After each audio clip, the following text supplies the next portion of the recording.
Good afternoon. I'm Jonathan Barsaid. I'm president of the America-Israel Friendship League. Thank you for joining us today. This is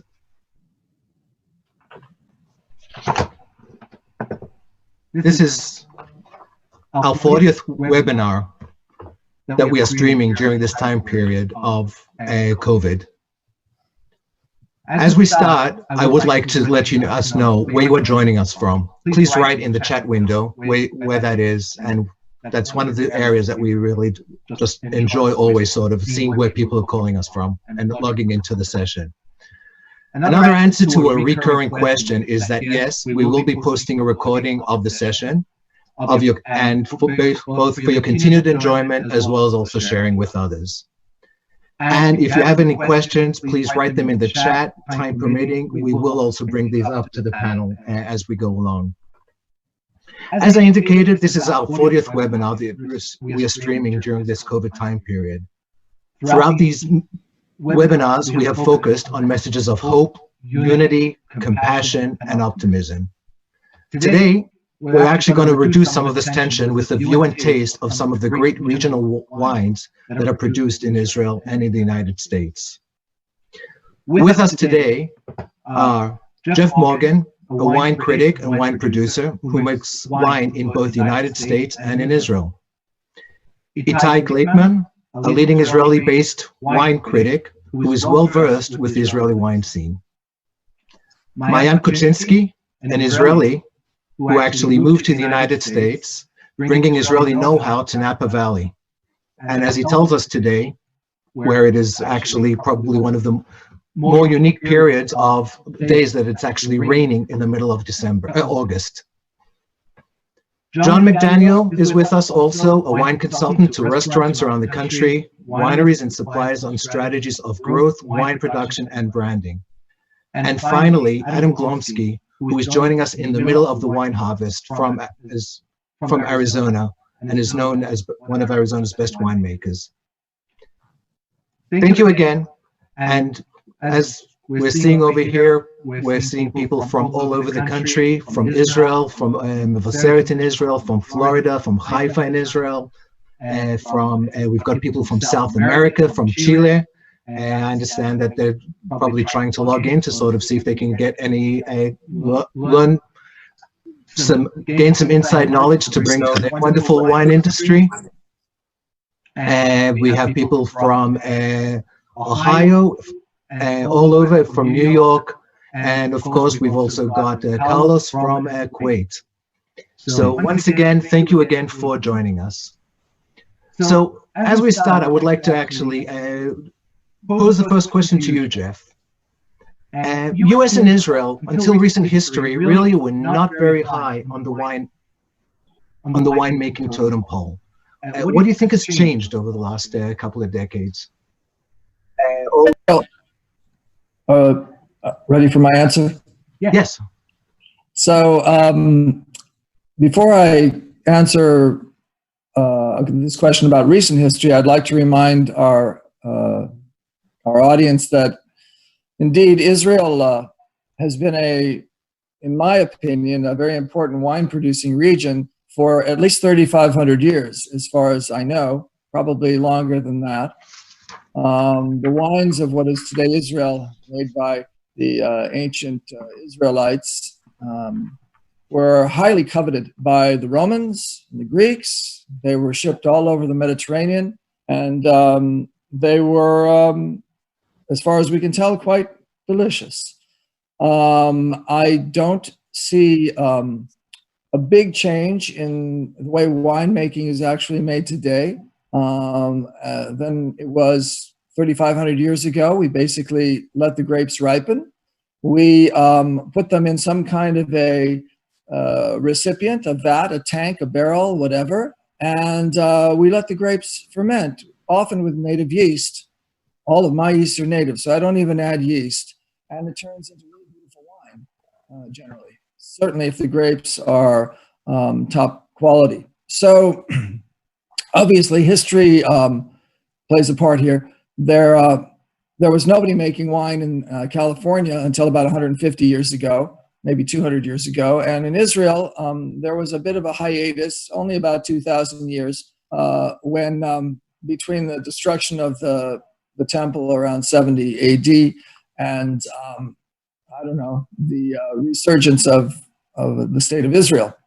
But I think what the world has discovered through the efforts of Israeli winemakers, as well as California winemakers, certainly like Robert Mondavi, for example, that once people started planting grapes in this very Mediterranean environment, highly conducive to growing wine grapes, again, or for the first time, as we say in California, the grapes were really good.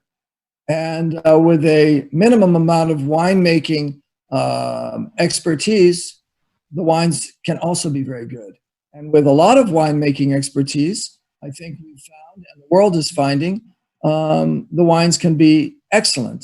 So I have no doubt that in the next generation, we will find the wines of the Galilee and the Golan and the Judean Hills and other, which is, by the way, a new appellation, I believe, Itai, yes, in Israel. In a way. Yeah. I think we'll find these areas to be among the most renowned in the world, just like today we find Bordeaux and Burgundy. And of course, the way we see Napa Valley after the last 50 years of fine winemaking that has become very evident there. Thanks, Jeff. Before we pose the next question to Itai, I would like to share a brief movie about wine in Israel.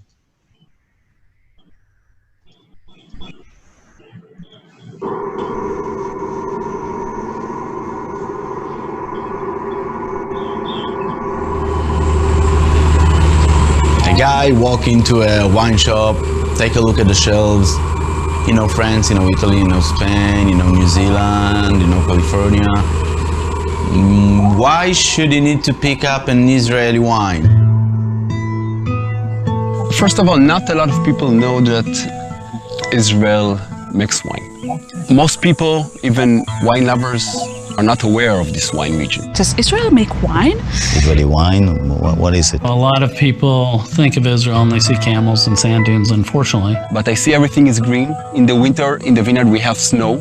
You can go skiing on Mount Hermon in the north of the country, drive half a day, and you're in the coral reef in the Red Sea in Eilat. So it's an amazingly diverse country, not only in the people, but also, interestingly enough, in the wine style, in the types of wineries. Wine grapes are already something that begin in the Mediterranean. When I taste wine of Israel, I can find very good wine, very fresh one, very complex, with harmony. It's ideal. Everything grows here beautifully. Because we do have a very specific and very interesting microclimate here. We're kind of warm and cool in the same time. So you get, yes, the rich, the full of color, the ripe fruit, but then at the same time, you get a lot of the green, the crisp, the mint, the eucalyptus. So it's very unique. You have the basalt soils, those black volcanic rock. And then on the other side of the road, you have limestone and terra rosa and flint, silex.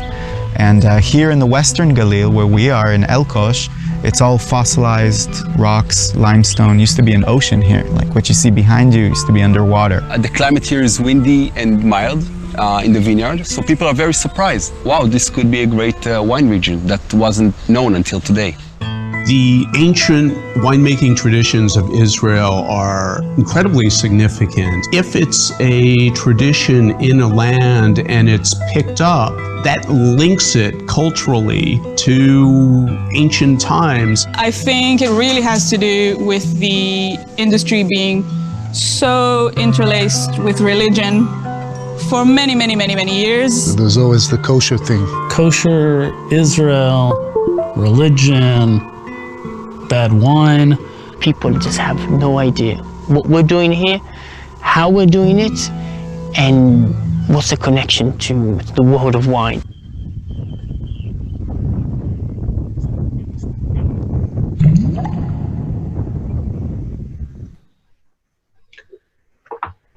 So, Itai, Israel sort of, I I believe Israel first introduced the Golan-based vineyards back in the 70s, and actually, I think one of my claim to fame is that I think one of the first harvests for my bar mitzvah, we were using the Yarden wines. And so, but how would you compare Israel's wine industry really of the late 70s, 80s as they more mature to where they are today? Where do you think it's going? First of all, nice to be here, and thanks for inviting me. And let me give some credit to this great glimpse of a film that we just saw. It's taken from a new film called Holy Wine Movie that was supposed to be released this year, but unfortunately, because of the COVID-19 and all of the difficulties, it has been a little bit postponed. The director Snow is a friend of mine, and I think he did a great job. So I want to see the movie after I saw this promo already. And the second thing I want to say, l'chaim, that we are talking about wine, but we are also drinking wine here. So cheers, everyone, and like we say in Hebrew, l'chaim. And now to your question. Like every other wine region, new wine region in the world, Israel is a combination between new and old, like Jeff said, because wine has been made here many, many years before, but there is no heritage because it has stopped because of the people that were ruling this place. So there is no real heritage of wine that we can look at.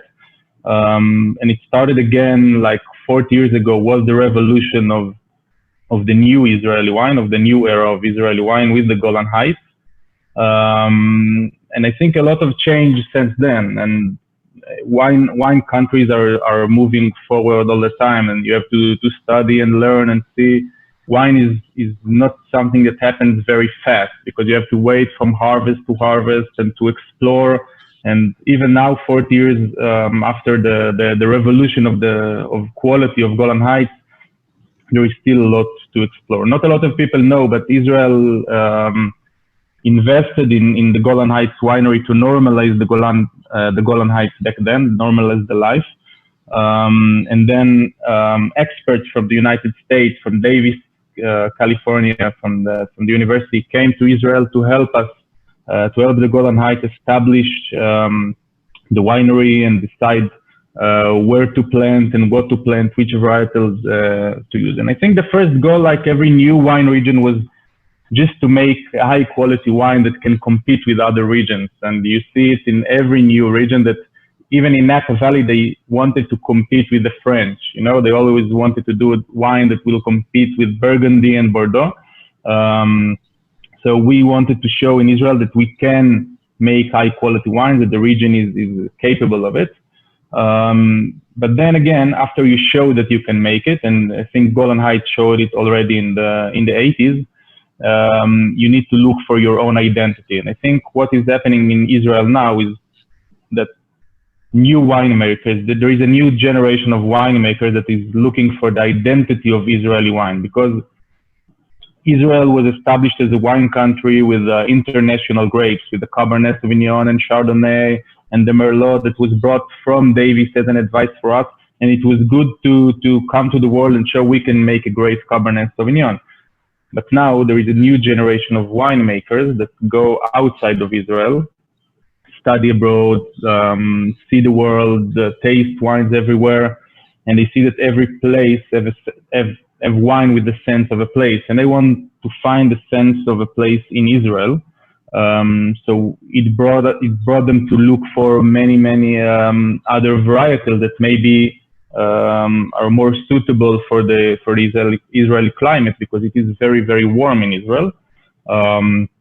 So things are always changing, and I think now is the best era for Israeli wines as far as I'm concerned, because you can feel the change in the wines, and you can see more and more winemakers are looking to make wine of a place, you know, that will reflect their terroir, their climate, their soil.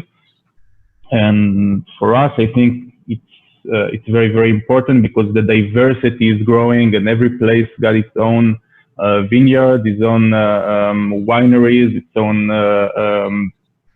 character. But I think we are still very young as a wine country, so there is still a lot to do and a lot to research and to discover. But I think we are going the right way, and it has changed a lot. Thank you. So if I really understand it, to sort of essentially what I hear from you is that international competition is what got Israel off the ground, and it's sort of the diversion towards a more customized winemaking and boutique that is the direction that we're going today. And yeah, there was a boom. There was a boom of boutique wineries in the beginning of the millennium, because until that there was only like several wineries and the big ones working in Israel. And then there was a boom of small boutique wineries. People realized that wine can be a profession. It's something that you can do as a profession. And people try to do the best of what they did. So there was a boom in the beginning of the millennium, which is most of this boom is still reflecting the wine world in Israel as it is now, because it combined of several very big wineries that still makes 85% of the wine in Israel. And then the other 15 wineries, the more artisanal ones, the smaller ones, that all the time they like tease the big ones to change and to develop and to explore. And there is a very, very interesting interaction between the big wineries and the small wineries here. Thanks. So, I mean, Maayan, would you agree, disagree? I mean, what kind of improvement have you really seen in Israeli wine over the last 2 decades?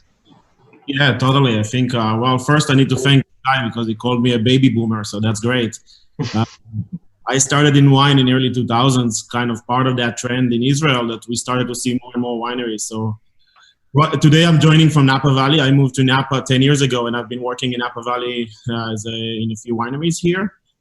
But I also make wine in Israel, and I'm consulting in Israel, and I fly to Israel a few times a year. So I agree with you, Ty. I think there is a lot of history in Israel. We've been making wine for thousands and thousands of years, but I feel like sometime around 1986, 1984, that was the time that we had Dr. Margalit coming back to Israel and started one of the first interesting wineries in Israel as a boutique winery and not as a commercial winery that was a collaboration with farmers like the Rothschild family, for example, with Carmel and then Golan Heights, and the same idea. And by doing that, he started the whole idea of having a boutique winery that's going to explore terroir and not explore production. And I think that was the biggest switch and the biggest change. And then we had Castel Winery joining and producing wine in the Judean Hills, which was a very different appellation, or wine regions, if you want, in Israel. And suddenly we saw that there is actually a lot of knowledge and a lot of great terroir and great terrain to grow grapes and make high-end wines. So we started in the Judean Hills. We went up north to Galilee, Golan Heights, and now they're growing grapes almost everywhere, including the desert, and doing a lot of experimentation. Part of my master's degree was actually experimentation of growing grapes on salty soils, because we wanted to see if we can grow grapes in the south side of Israel. So I agree with you, Ty, and I think today our focus in Israel anyway is exploring the local varieties or Mediterranean varieties. I don't think we have to reinvent ourselves and find a variety that no one knows. Like, you know, we have the Greece wines, they had their own varieties. Argentinians took the Malbec. I think that Israel has a terroir to grow many grapes, and they do a great job with that. But we will have to focus on the stuff that really makes us unique and make unique wines. In my winery in Israel, we switched, we are working a lot with Mediterranean varieties and try to really express the sites and express the different appellations. We never defined appellations in Israel.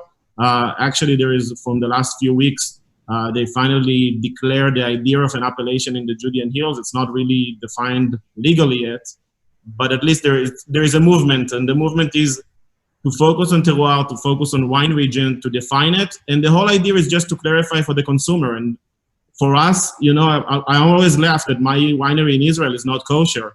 And it's not kosher not because I'm against kosher, it's just because I want to focus on the New World winemaking and New World wines coming from Israel, and showcase the Israeli wines and compete against every winery, and not just as a kosher wine in front of kosher crowd. So that was the idea behind it, making kosher wine in Israel. I would say one of the biggest changes in the recent years is that In the beginning of the millennium, Israeli winemaking was about winemaking. People tend to put on their focus on the winemaking, and I think the new generation of winemakers is going back to viticulture, going back to picking grapes, going back to the vineyards, to understand the vineyards, to work in the vineyards, not just put all the focus, the technical focus on the winemaking. And I think this is the big change, because Israel is the country that is very known for its agriculture, but in viticulture it was not that developed in winemaking. So I think this would be a major jump in quality when more winemakers will go in the vineyard and understand the grapes they are going to get when they are making the wine. Thanks. So let's actually shift focus for a moment. I mean, let's let's jump to the other side of the ocean. John, I mean, all in all, I think you've been undergoing something similar, sort of growing awareness to what was a lesser known wine region, as of the 80s and 90s, obviously. How does one do that? I think the first, it comes to just consumer awareness of the quality.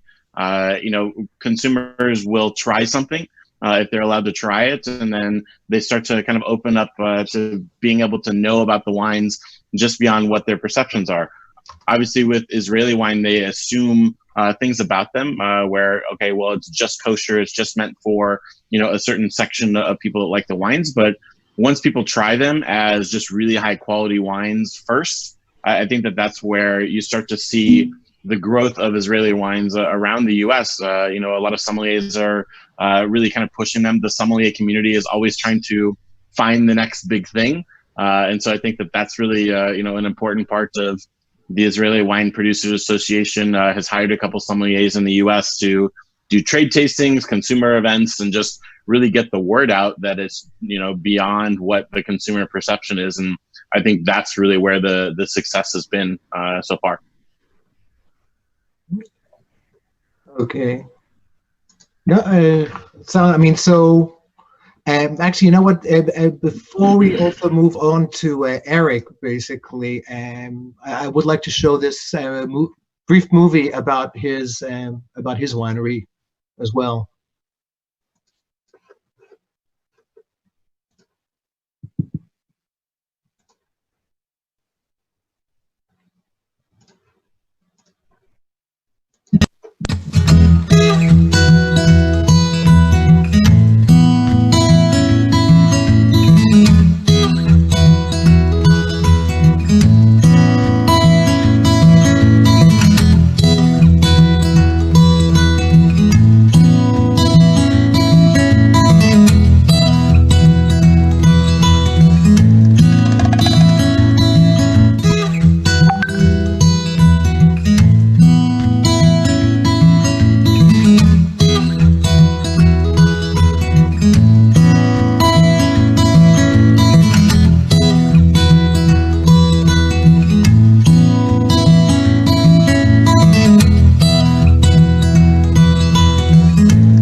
So Eric, what brought you to Arizona? What led you to sort of start a vineyard and winemaking out in Arizona?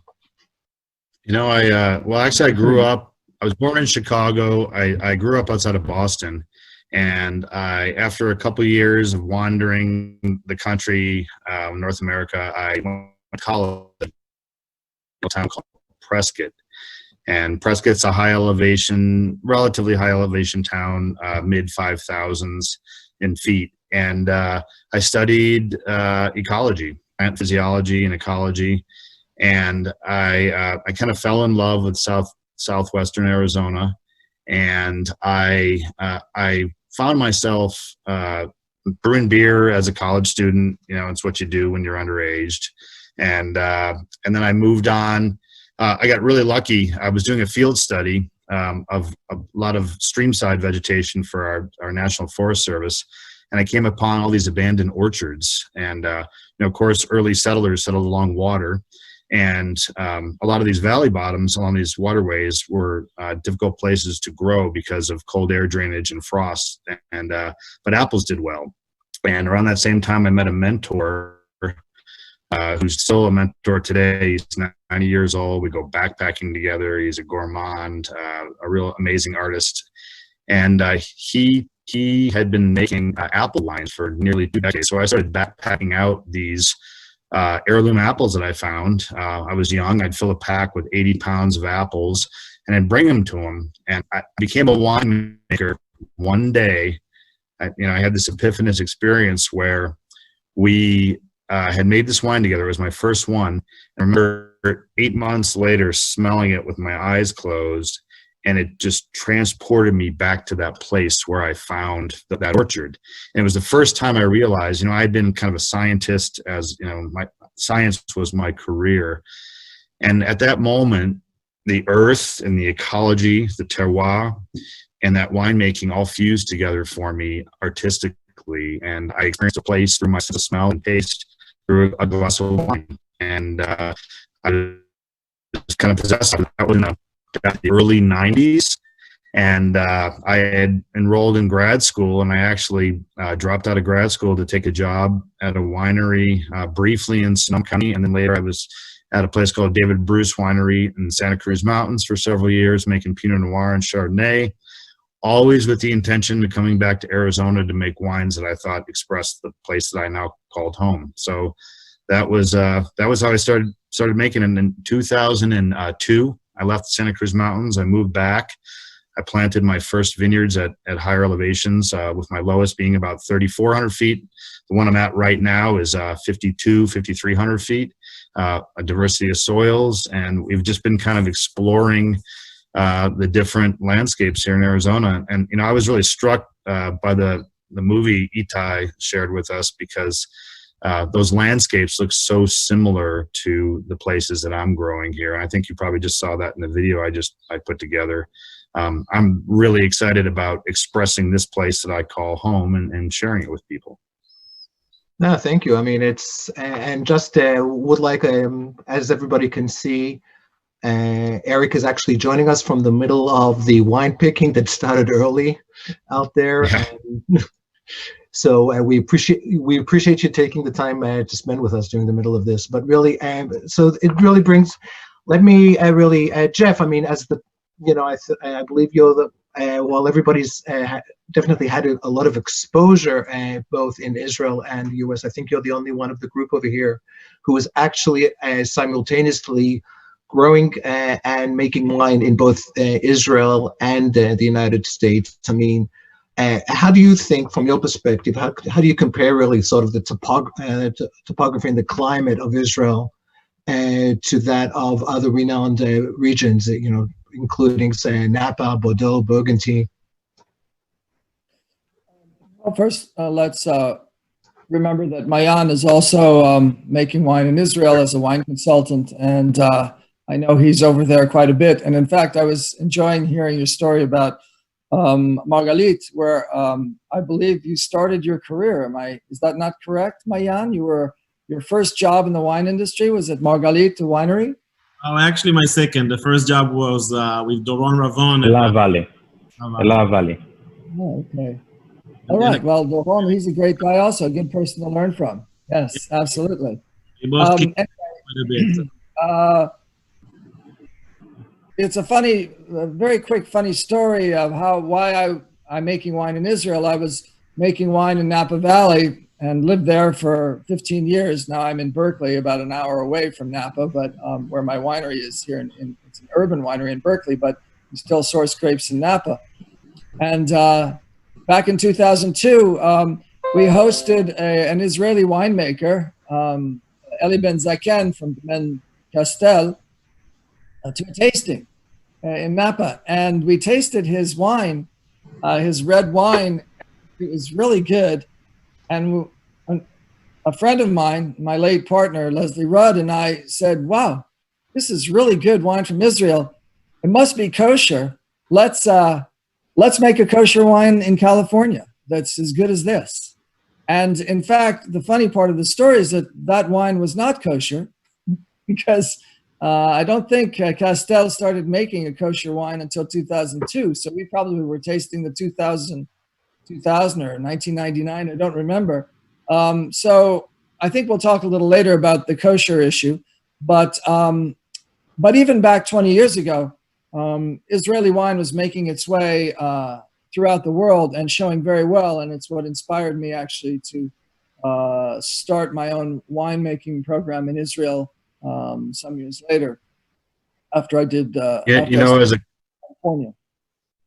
As a quick aside, Dr. Margulies, those were the first wine books I read, the Technology and Operations, Wine Chemistry, and now I actually buy them for all of my young staff who are working their way into our production programs, and so it's an interest. I haven't actually heard the name outside of my little world in a long time. I think there's some of the most brilliant and accessible books because they're just incredibly practical and approachable. It's a great treatise on winemaking. Yeah, Yair Margalit was also a professor at UC Davis, as well as owning and running his own winery in Israel. But back to the question which Jonathan asked. Sorry, this is a Jewish answer. It takes me a while to get to it. This is what makes it interesting.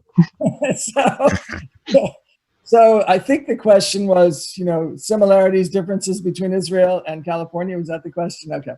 So when I first seriously went to Israel to look around back in 2011, look at the wine regions and the vineyards and wineries there, I noticed that it reminded me a lot of Northern California, as well as parts of France's Rhone Valley. But we saw pictures in the film that Itai brought today of those red soils and those limestone outcrops in the red soils, which very, very, in my opinion, are very conducive to growing certain kinds of grape varieties such as Syrah and other Mediterranean varieties. And we have those same soils in California, in Napa Valley, not everywhere, but in some of the vineyards I work with, we do. And I think Maayan was talking about the heat.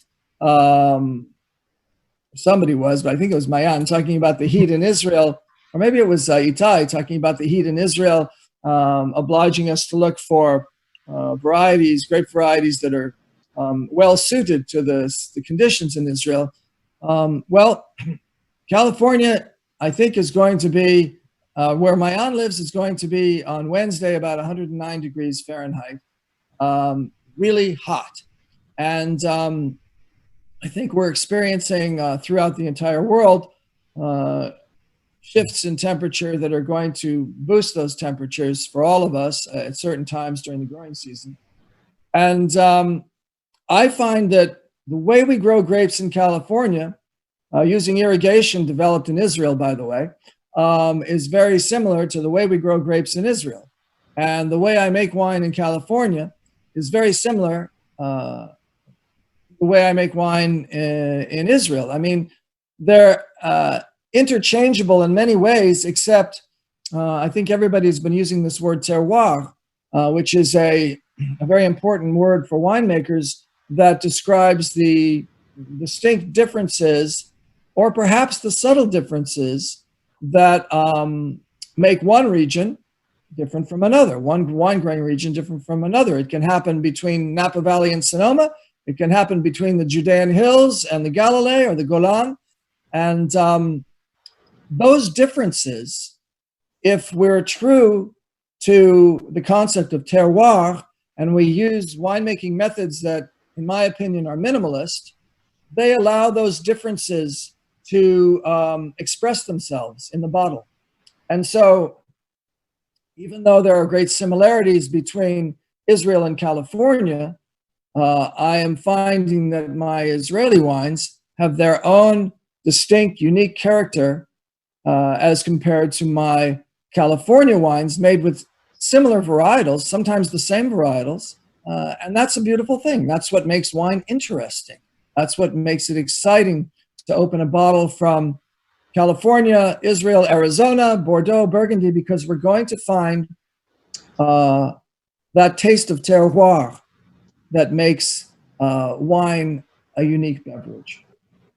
Interesting. So essentially what I hear you say is that there's a lot of sort of cross-pollination of concepts and I mean things that Israel has developed over the years, and not necessarily in connection with the winery, with wine growing, but agricultural, such as if it's the drip irrigation and how to deal with dry weather and small quantities of water that's actually pollinating and sort of helping if it's in California. And Eric, I imagine that this is also things that technologies and concepts that are making it easier for you to actually adapt wine growing in Arizona, which has traditionally been, strikes people as sort of too hot and dry. Yeah, I mean, I have a lot of things I want to share, but just to address that directly, the most common question or statement I get from people is, why Arizona too hot and too dry? And interestingly, the challenge that I had in the last 20 years of growing here and making wines has been just the opposite. It's actually been freeze and monsoon rains, so cold and wetness. And people have to remember, and I'd be kind of curious about what elevations the other winemakers and growers in the room are growing at in Israel, because I'm between 3,500 and 5,500 feet. We choose sites with good water resources. We do use Netafim drip systems everywhere, which are, I believe, is an Israeli company. But we struggle. Some of our biggest challenges in getting over hurdles viticulturally are we have this bimodal rain pattern here. The spring rains, are no big deal because, as everybody knows, the grapes have not really developed yet. We like the precipitation to replenish soil moisture. But later in the season, come late July and August, right now, long-standing highs that had descended in the area move out, and they pull in moisture from the Sea of Cortez, Gulf of California, and the Gulf of Mexico, and we get these afternoon pounding thunderstorms, and they will sometimes last for weeks, and they often coincide with harvest. So they put a lot of pressure, a lot of fungal pressure in our vineyards. We can have to deal with hailstorms at times. So I think the challenges we see are not what people expect. But for instance, this year we're having a drier vintage. The driest years here are generally our best vintages. And assuming also that you don't get sweltering heat, which we've gotten some of this year.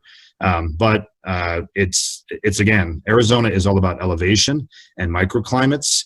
And I suspect that that's a lot of what's going on in Israel as well. You find different elevational niches with different climatic paradigms, diurnal shifts, day and night.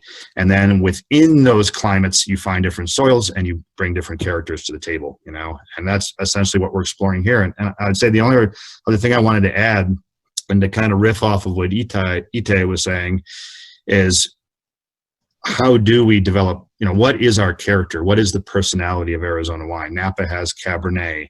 Parts of the Sonoma Coast have Pinot Noir, et cetera. It's a Burgundy as Pinot. I think in addition to working our way through different grape varieties and finding out what does best here and what's most expressive, and of course, methodologies that allow us to utilize native yeasts that are growing in our vineyards. The other thing that struck me strange over years is so many people age in French, American, or Hungarian oak. So we're in year 10 now of an Arizona oak program. We have 10 species of Arizona oak here, and we've cured, we've harvested, cured, and toasted and tested several species of Arizona oak, and we're now in year 3 of a consistent Arizona oak program with Arizona white oak grown in the high mountains above 6,000-7,000 feet. So we're really trying to fully express the character of our landscape. Grapes grown here, native yeasts, and then native oak barrels as well. So back to trying to define ourselves and come up with a personality that's unique to Arizona. Well, thanks. So Itai, I think you might be well positioned to sort of address Eric's question with regard to the topography in Israel. I think he hit the nail, but maybe you can provide some additional insight, really, as to the different elevations that are used in Israel for the different wines. I think Israel is a very, very diverse country. It's what's so special in Israel. It's so small but so diverse. Even if you come as a tourist, non-related to wine, you can start your day at the Golan Heights with some kind of mountain temperature, and in 5 hours drive, you are in a lot diving in the Red Sea in a different climate. So it's a small country with a lot of changes of soil and topography. The highest point would be the Golan Heights, where you can reach, we speak in meters, so it would be about 1,100 meters. Also in the Judean Hills, this is you have the altitude of about between 500 meters to 800 meters, if someone knows how to translate it to... About 3 to 1, so that's about 3,500 feet for the Golan Heights, and about 2,500 for Judea. But inland around the Carmel Mountains, you have lower places closer to the beach, closer to the shore, and there you have different varietals like Carignan that grows there really nicely, that can deal with the heat. So it changes a lot, and I think people are still trying to realize what are the best varietals that can cope with this kind of soil, temperature, and altitude. And I would say there are no straight answers right now. I probably like Arizona. Tell me about your rainy seasons. I'm kind of curious. Israel doesn't have a lot of rain. I think the last recent years, like other places in the world, we see changes in climate. It's not uniform. Israel used to be I would not say it used to be, but it's a very easy grape growing country. It's very easy to grow grapes because you have a lot of sun. Maybe you have a cost of it that you get. Sometimes the level of alcohol is more than what the sommeliers want in their wines, but you have a very, very comfortable conditions for wine.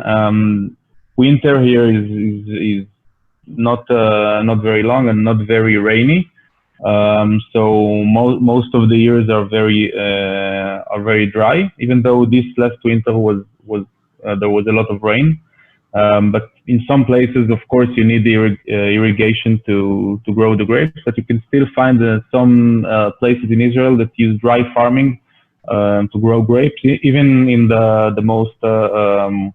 warmest places. And I think in the last 10 years, one of the most developing wine regions in Israel, which is, I think for me, it's very, very interesting and exciting, is the Negev, the desert in the south of Israel, mostly in Mitzpe Ramon, which is a place on the way to Elat. It's very hot in summer times, but you have the elevation of between 800 to 1,000 meters. And the diurnal temperatures between night and day. And you can find today a lot of very, very nice and fresh white wines coming from the desert. And I think this is the new thing is coming from Israel, is wine, maybe wine from the desert. Interesting. So I I'll mean, just say something about this. Sure. So I think what Itai is saying is that Israel is blessed with a lot of wine microclimates, or microclimates conducive to growing grapes, but different varieties of grapes will do better in certain areas than others because the conditions, the soil, the temperature, the altitude, all of those things make a difference. But I think what is important for our audience to remember is that, as we said at the beginning of the show, so to speak, that grape growing has been going on here for a long time. The Middle East is where grape growing began, probably 8,000, 9,000 years ago, and if not in Israel, near Israel.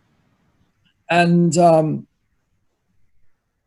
it should come as no surprise to anyone in the world that Israeli wines, given the fact that Israelis can now grow them as they want to, can be top-notch wines, and that Israeli wines can now be found all over the world. I got back from just before Corona. I got back from Taiwan and Japan, where a lot of people didn't know about our Israeli wines, and yet that's what I was promoting, not so much my California wines, because everybody knows about California now. And I sold those, the Japanese and the Taiwanese, a lot of Israeli wine because they were astounded at the quality and how exciting the flavors were. And it's not because of me, it's because of Israel and the conditions that we find there that are so conducive to grape growing and winemaking. So you can't stop us. This is going to happen, and the rest of the winemaking world can roll over and get used to it, as far as I'm concerned. So you know, it's really funny. No one is trying to stop. No one is trying to stop you. This is just a Jewish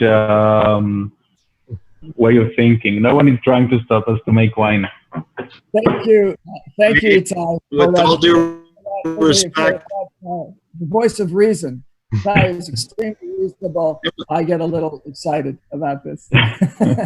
Eric, you wanted to say something? And with all due respect to Napa and the guys in California, I always, you know, because we're in a similar situation in Arizona, trying to get people to take a chance, you know, think outside the box. And I always think it's hilarious when I hang out with folks from Napa who act like Napa's been making wine for thousands of years.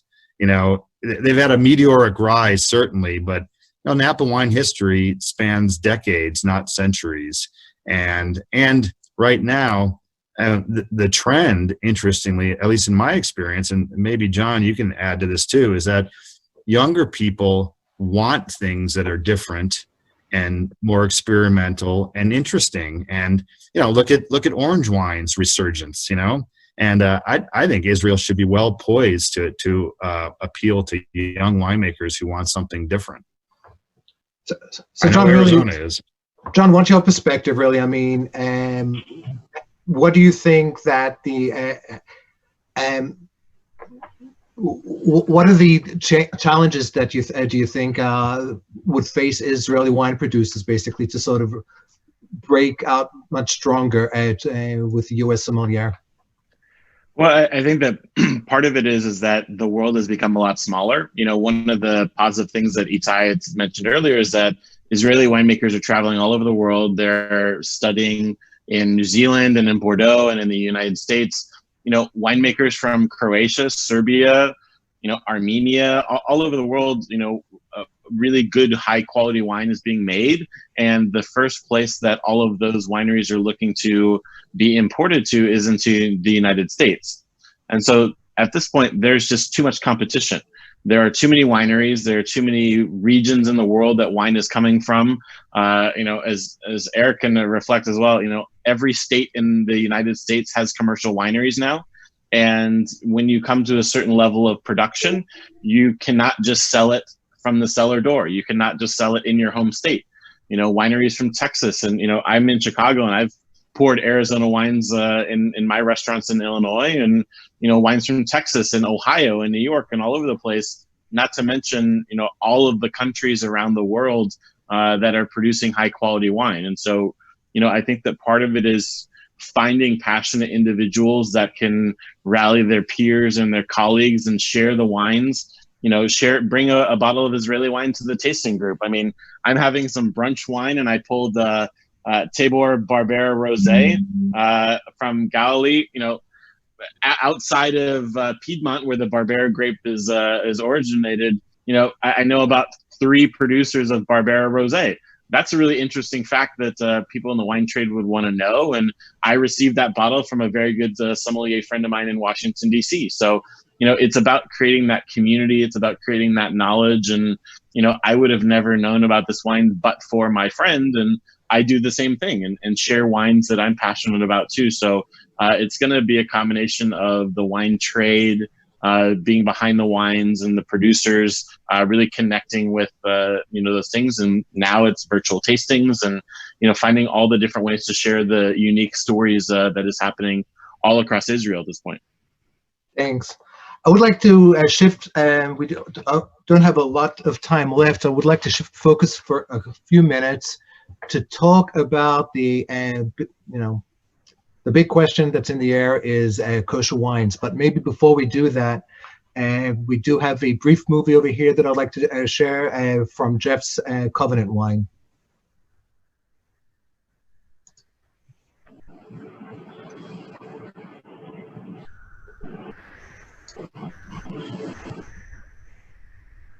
It's only American Israeli winery.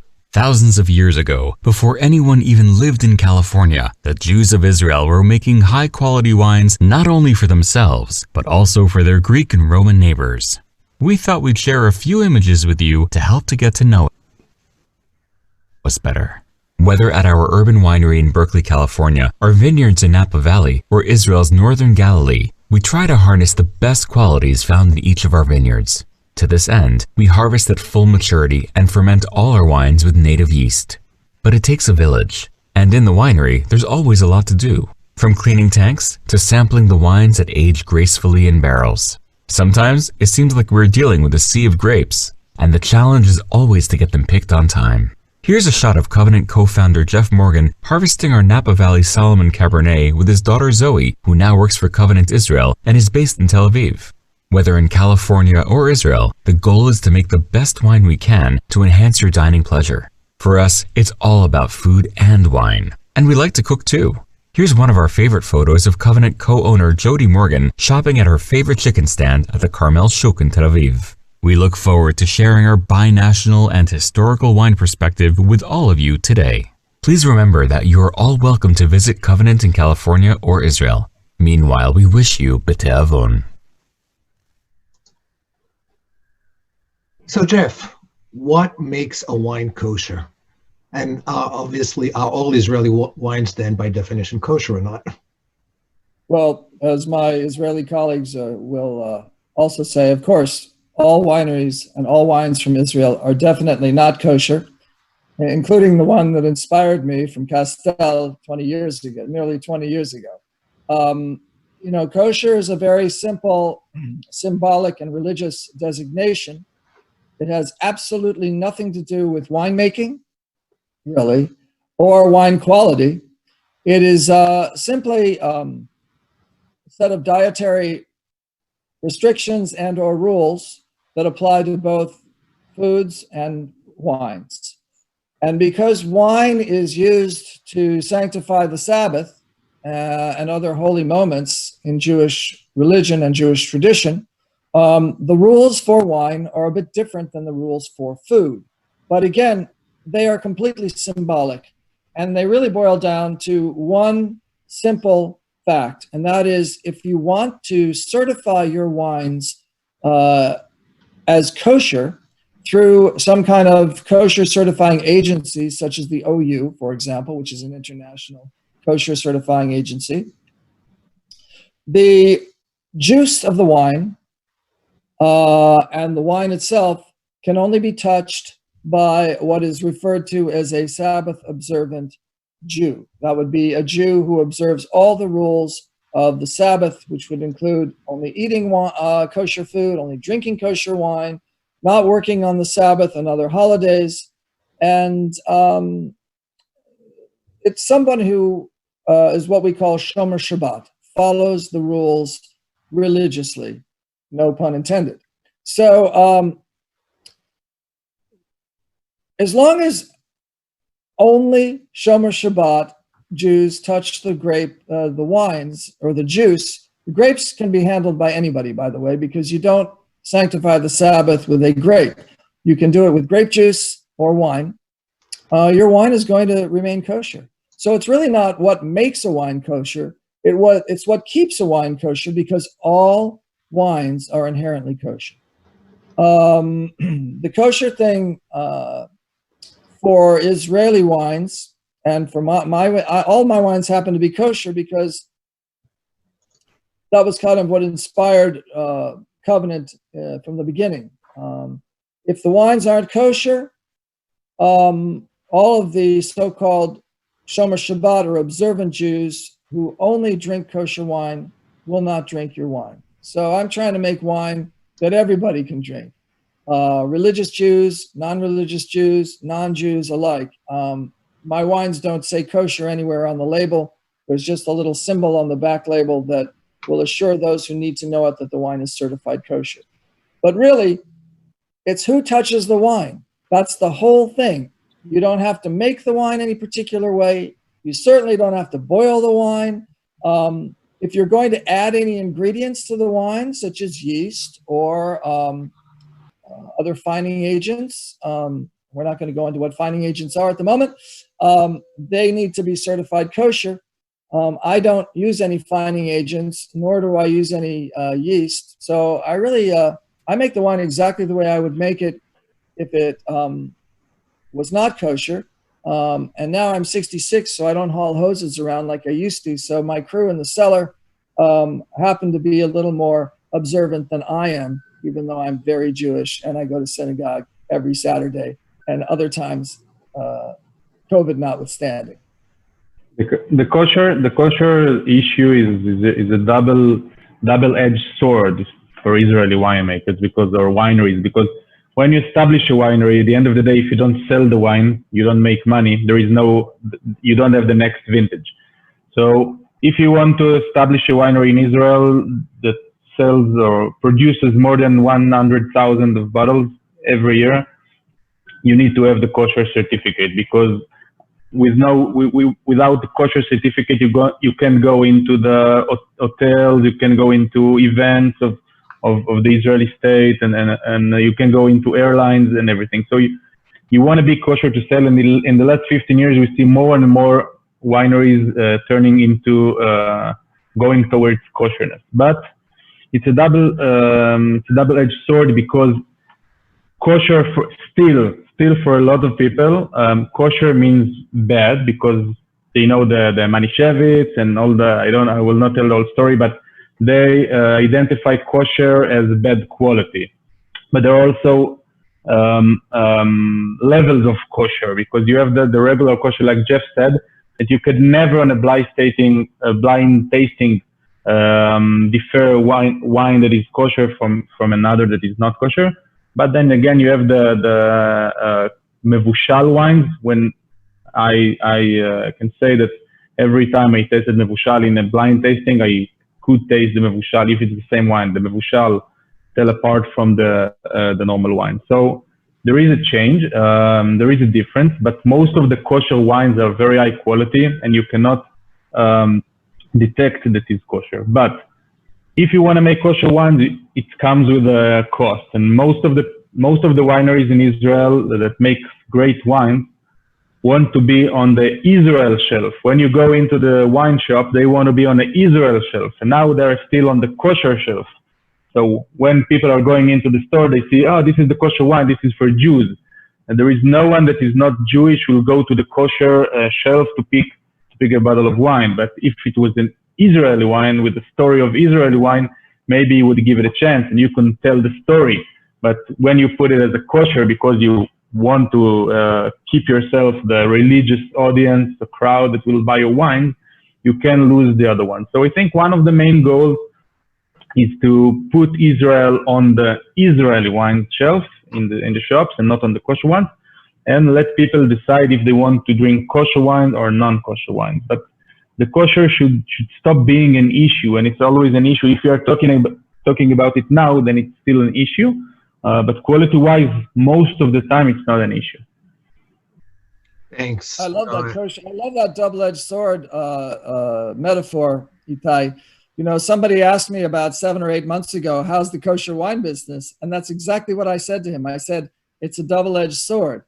And the guy I was talking to is a really great marketing wine marketer in California. And he said, gee, that would be a good name for the brandy you're making. And indeed, we now make a brandy called the double-edged sword. And I got to get a bottle to you, Ty, because you're going to appreciate that. Thanks. So, Maayan, one of the last questions, Maayan, I had a question for you, is that I noticed when talking with people in the industry, there's always a sort of a glow. There's a very strong sense of pride about what it is that they're doing, and across the board, the producers, the growers, and I think it's really unique for this industry. Why do you think that is? And I really don't think it's because people are under the influence all the time. I think it's to comment before, and we love the Israeli wines, we love the wine industry, and I feel like most of the people that are involved in wine or sommeliers follow their passion. And I feel like when you do what you love and you it's triggers a lot of emotions. And we're making wine. Every wine is different. Every growing season is different. Almost every site is different. You can ask Eric when walking his own estate. Every block he ferments separately, just because each one shows different personality of wine. So for us, it's like it's a brand new vintage every year. We're making a new wine every year. As a winemaker, it's very exciting. I mean, I'm looking out right now in my window. It's the first time I ever saw in Napa Valley having such a thunderstorm and rain in the middle of August. So we're coming out from a drought this year, for example, here in Napa Valley, pretty big heat wave. We don't really know how it will impact the grapes. So we've been spending a lot of time outside, running a lot of chemistry to look how the grapes are reacting. So it's it's passion, and if we can make a living out of doing what we love, it's the perfect dream for everyone. I can tell you that my brothers are both, classic Israelis. They're computer engineers, and every time they come to visit me, they laugh at me. Like when I say that I'm going to work, they laugh. They're like, "Really? That's what you're gonna do? You're tasting wine today? Tough life." But hey, we love what we do. I think we are making great wines. And to John's comment, we have a lot of wines around the world. There's great wines out there. It's all about how you're going to differentiate yourself and how sustainable it is for the long term. And I think we love to hate the strong people and the strong guys. And that's Napa Valley. It became one of the most famous wine regions in very short term. If you ask anyone about American wine around the world, including me, it was always about Napa Valley. And most of the people heard about Napa Valley, although it's just 3% of the American industry. So it's a tiny industry with a lot of reputation for good reason. I think the commitment, the money behind, and the terroir, terrain, weather is just mind-blowing to grow great grapes around here and make great wines. So we always like to hate the strong, but it's definitely one of the most interesting wine regions, for my opinion, in the world, at least for Bordeaux varieties. And I think it will always stay like that. Well, I think it definitely comes across, as I said, and I think as Eric took us for a 20-second tour around his vineyards, his fields over there, I think we can all understand the why. So, but last question for you, John, is, and just really briefly, obviously this, the only reason I'm doing is because it's obviously on the top of the mind of everyone participating, and that is the pandemic. How do you think that's impacted, and how do you think it's impacted the industry, and what do you think is the what's the future looking like for the industry? Yeah, certainly. I mean, when you look at how wine is sold from the winery to the consumer, there's really 3 different ways that a consumer can get it. They can buy it directly from the winery, so that we call that direct to consumer. They can buy it in a retail shop, or they can buy it through a restaurant. a lot of boutique wineries that are emerging regions that need someone to tell a story really focus on direct to consumer and the on-premise market, on-premise being restaurants. When you look at restaurants around the country, you know, I live in downtown Chicago, and we are now just starting to get back into being open. And a lot of these restaurants have been sitting on wine inventory for months. And so you see a lot of wineries around the world that are really struggling with their typical sales channels from point A to point B because they focus on restaurants. And so restaurants that are doing to go and those kind of programs, you know, are really just the, you know, by the glass wines, those kind of low price. No one is buying Grand Cru Burgundy to go, or, you know, Montalcino, or really a kind of more unique boutique, you know, from wine in different places. So I think how the pandemic has affected the wine regions and these different wineries are just their normal channels have stopped. Their distributors in every state are freaking out about the fact that they can't sell their wines. You know, retail is actually up. But what you find is that what people are going to retailers and buying are, they're kind of spending about the same amount of money per bottle, maybe a little bit less, but they're going back to their comfort zone.